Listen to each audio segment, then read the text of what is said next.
কি একটা সাংবাদিকের ব্যাগ সার্চ করার কোনো কনস্টেবল বা পুলিশের এসআই ক্ষমতা রাখে? আমি এটা বলতে চাই, আমার কার্ড খুলে নিছে গলা থেকে, আমাকে গ্রেফতার করা হয়েছে এবং আমার ব্যাগ সার্চ করার অনুমতি পারমিশন তাদেরকে কে দিয়েছে? এ ধরনের সাহস পুলিশ বাহিনী দেখায় কি করে? আমি এটা জানতে চাই। আমরা দেখেছি যে এই যৌক্তিক আন্দোলন এবং ন্যায্য আন্দোলনে আমরা সাংবাদিকরা যারা এই আন্দোলনগুলোতে শরীক হয়েছিলাম, সেই আন্দোলনগুলিতে আমাদের সাংবাদিকদের উপরে কিরকম নির্যাতন করা হয়েছে এটার আমি একটা ঘটনা তুলে ধরতে চাচ্ছি। তো আন্দোলনে আসলে শুরু থেকেই আমরা সাংবাদিকরা মোটামুটি 1 জুলাই থেকেই ছিলাম, শুরু থেকে শেষ পর্যন্ত। 17 জুলাইয়ের আগেও অনেকগুলি ঘটনা ঘটেছে সাংবাদিকদের সঙ্গে, সেগুলো বলতে চাচ্ছি না। 17 জুলাই গায়েবানা জানাজার পরে ছাত্ররা যখন গায়েবানা কফিন গুলো নিয়ে যখন মিছিল নিয়ে যাচ্ছিলেন টিএসসি মোড়ে, ঠিক ওই মুহূর্তে সাংবাদিকদেরকে উদ্দেশ্য করে পুলিশ বাহিনী নামক উচ্ছৃঙ্খল বাহিনীরা সাংবাদিকদের উপরে অতর্কিত হামলা চালায়। দফায় দফায় কিন্তু 4 বার টিয়ারশেল মেরেছে এবং যখনই তারা সাউন্ড গ্রেনেড মেরেছে ইনস্ট্যান্ট ওখানে কিন্তু 4 জন সাংবাদিক আমাদের পড়ে গেছে। তার মধ্যে 3 জনকে খুব ভালো করে আমি চিনি না, তবে একজনকে চিনতে পেরেছি, সে হচ্ছে জনবাণীর সাংবাদিক, সে ছিল নাম কি জীবন চৌধুরী। আর বাকি 3 জনকে সেভাবে চিনতে পারি নাই, কিন্তু বাকি প্রত্যেকটা সাংবাদিক ভাই বোনেরা মারাত্মকভাবে আমরা গুরুতরভাবে আহত হয়েছি টিয়ারশেল, দফায় দফায় টিয়ারশেল মারার কারণে। আমরা কিন্তু তারপরে সঙ্গে সঙ্গে আগুনের তাপ নিতে হয়েছে এবং তারপরে আমরা একটু স্বাভাবিক হয়েছি। এরপরে পুলিশ বাহিনীদের সঙ্গে আমাদের প্রত্যেকটা সাংবাদিকের কিন্তু একটা বাকবিতণ্ডা হয়েছে, ওখানে আমরা প্রতিবাদ করেছি। কেন আপনারা আমাদেরকে উদ্দেশ্য করে এই টিয়ারশেল দফায় দফায় মারলেন? আপনাদের কি উদ্দেশ্য ছিল? তবে কি আপনারা চান না যে ছাত্রদের উপরে আপনারা অতর্কিত যে হামলাগুলি চালাচ্ছেন একের পর এক এবং তাদের উপরে যে নৈরাজ্য চালাচ্ছেন, সেই নৈরাজ্যর কোনো তথ্যচিত্র আমাদের কাছে থাকুক? এটা কি উদ্দেশ্যমূলক ছিল? এবং আপনারা কেন এই ঘটনাগুলি ঘটাচ্ছেন, দফায় দফায় টিয়ারশেল মারছেন সাংবাদিকদেরকে? এর কৈফিয়ত দেন। আপনাদেরকে ক্ষমা চাইতে হবে। আপনারা দেখেছেন কিনা জানি না, 17 জুলাই কিন্তু 5-7টা মিডিয়ায় আমাদেরকে দেখা গেছে যারা আমরা সাংবাদিকরা প্রতিবাদ করেছি আইন শৃঙ্খলা বাহিনীর বিরুদ্ধে। কেন আপনারা এইসব কাণ্ড করতেছেন?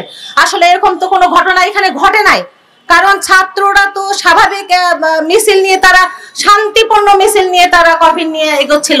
এখানে কোনো রকমের কোনো গন্ডগোল সৃষ্টি করে নাই তারা, যে এখানে আপনাদেরকে টিয়ারশেল মারতে হবে বা সাউন্ড গ্রেনেড মারতে হবে। আসলে এখান থেকে ঘটনা শুরু আমি মনে করি, কারণ আমি একজন সাংবাদিক হিসেবে আমি যেটা প্রত্যক্ষ করেছি, প্রত্যক্ষদর্শী হিসেবে বলতে চাই এখান থেকেই শুরু। তারপরে ওনারা আমাদেরকে কিছু সাংবাদিকদেরকে মার্ক করে রেখেছে যারা আমরা ওনাদেরকে ক্ষমা চাইতে বলেছিলাম। 18 জুলাই আমরা নীলক্ষেত থেকে নিউ মার্কেট প্রথম 1 নাম্বার গেটের সামন দিয়ে যখন আমরা আজিমপুরে যাই, আজিমপুর কবরস্থানের ওদিকে যাই, তখন অতর্কিতভাবে তারা আমাদেরকে বিভিন্নভাবে হুমকি ধামকি দিচ্ছে, হামলা চালাচ্ছে, টিয়ারশেল মারছে এবং বলছে যে আপনারা এখান থেকে চলে যান, আপনারা যদি এখান থেকে না যান তাহলে আমাদের অপারেশনে প্রবলেম হবে। আমি জানতে চাই ওনাদের কি এমন অপারেশন ওনারা চালাবে যেখানে সাংবাদিকরা থাকলে ওনাদের প্রবলেম হবে? এবং তারপরে যে সাংবাদিকরা আমরা ওনাদের পাশেই ছিলাম, বলছি যে আপনাদের কাজ আপনারা করেন, আমাদের কাজটা কিন্তু আপনারা করবেন না, আমাদের কাজটা আমাদেরকেই করতে দেন। এরপরে ওনারা দেখতেছে আমাদের সামনে অনেক কিছু ওনারা করতে পারছেন না, তো আজিমপুর কবরস্থানের পাশে একটা গলিতে ওনারা ঢুকলো। ঢোকার পরে এক একটা বাড়িতে কলাসেবল গেট গুলো ভেঙে, সিসি ক্যামেরা গুলো ভেঙে তারা এক একটা করে ছাত্রকে নামিয়ে, মানে কি বলবো, এমন ভাবে পিটাচ্ছে, অমানবিক ভাবে যে অত্যাচার গুলো চালাইছে। আমি এটা দৃশ্য যখন আমি এটা চিত্র যখন নিচ্ছিলাম, ভিডিও ফুটেজ গুলো আমরা কালেকশন করছিলাম সাংবাদিকরা, তখন আমাদেরকে ওনারা সঙ্গে সঙ্গে আমাদের 5 জন সাংবাদিকের মোবাইল কিন্তু ওনারা কেড়ে নিয়েছে। তাদের মধ্যে কিন্তু আমার বাম পাশেও একজন আছে হাসান সাহেব, ওনারও মোবাইল করে নিয়েছে এবং আমাদের আরো অনেক সাংবাদিকদের মোবাইল কেড়ে নিয়েছে। এই সিসি ফুটেজ গুলো আমাদেরকে ফুটেজ গুলো ডিলিট করাইছে। আমি এই ফুটেজ নেওয়ার কারণে আমাকে গ্রেফতার করা হয়েছে। আমি আমার সাংবাদিক ভাই বোনদেরকে বললাম যে সবাইকে জানিয়ে দিন যে আমাকে গ্রেফতার করা হয়েছে। তখন ওনারা একটু ভীত সন্ত্রস্ত হলো, কারণ ওনারা মনে করতেছে এই একটা চাঞ্চল্যকর পরিবেশ এখন চলতেছে, চলমান ঘটনায় আবার সাংবাদিকদেরকে গ্রেফতার করে আবার কোন ঝামেলায় পড়বো। তো ওনারা চিন্তা করলো, মাথায় অনেক চিন্তা ভাবনা করলো, তারপর ছাড়তে চাচ্ছে না আমাকে, বলতেছে আমার ব্যাগ সার্চ করতেছে, বলতেছে আমি নাকি ছাত্র আন্দোলনে আমি কি বলে অস্ত্র শস্ত্র এগুলো সাপ্লাই দেই। মানে কি একটা সাংবাদিকের ব্যাগ সার্চ করার কোনো কনস্টেবল বা পুলিশের এসআই ক্ষমতা রাখে?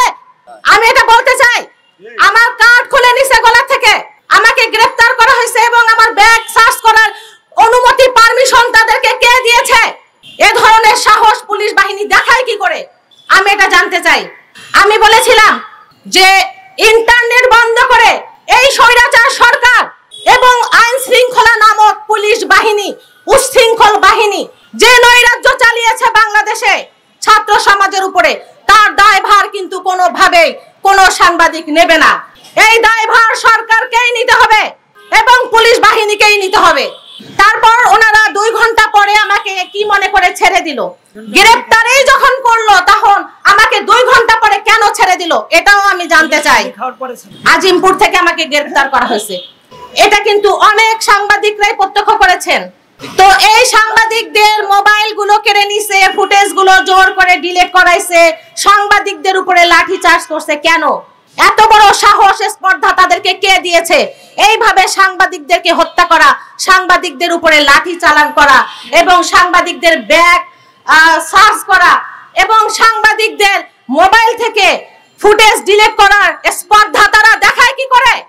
আগামী জীবনে তারা যেন সাবধান হয়ে যায় সাংবাদিকদের সঙ্গে এ ধরনের অনৈতিক আচরণ করতে। তারা যেখানে আদালতকে মানে না, হাইকোর্টকে মানে না, যেখানে হাইকোর্ট আমাদেরকে পারমিশন দিয়েছে যে কোনো তথ্য সংগ্রহ করার জন্য আমরা যে কোনো জায়গায় যেতে পারি, সরকারি কোনো সেক্টরে কোনো দপ্তরে যেতে আমাদের কোনো পারমিশন লাগে না, কোনো তথ্য সংগ্রহ করতে আমাদের কোনো পারমিশন লাগে না, সেখানে পুলিশ বাহিনী এত বড় স্পর্ধা কি করে দেখায় আমরা জানতে চাই। এবং আমরা এ ধরনের উচ্ছৃঙ্খল বাহিনী, পুলিশ বাহিনী নামক উচ্ছৃঙ্খল বাহিনীর হাত থেকে আগামীতে আমরা এই ধরনের শিকার না হই, সেটার জন্য আমরা দাবি জানাচ্ছি। আমাদেরকে যেন এরকম উচ্ছৃঙ্খল বাহিনীরা আর কখনো যেন আমাদেরকে আমাদের দায়িত্বপ্রাপ্ত অবস্থায় আমাদেরকে ডিস্টার্ব করতে না পারে, আমাদেরকে হয়রানি করতে না পারে, এই ব্যাপারে আপনারা সচেষ্ট থাকবেন আমি আশা করব। এবং সাংবাদিকদের বাড়িতে ভাঙচুর করছে, আমাদের অসংখ্য সাংবাদিক মৃত্যুবরণ করেছেন আপনারা জানেন। আমরা এর আগেও প্রতিবাদ জানিয়েছি, আমরা 11ই জুলাই আমরা বিক্ষোভ মিছিল বের করেছি, প্রতিবাদ জানিয়েছি এই জাতীয় প্রেস ক্লাবের সামনে, এবং আমরা 3 আগস্ট আমরা কিন্তু সরকার পতনের আন্দোলনেও ব্যানারে দাঁড়িয়েছিলাম। হ্যাঁ, কিন্তু আমাদের এই বিচারগুলি আমরা পাইনি, আমরা সেই বিচারগুলি চাই। ধন্যবাদ আপনাদের সবাইকে।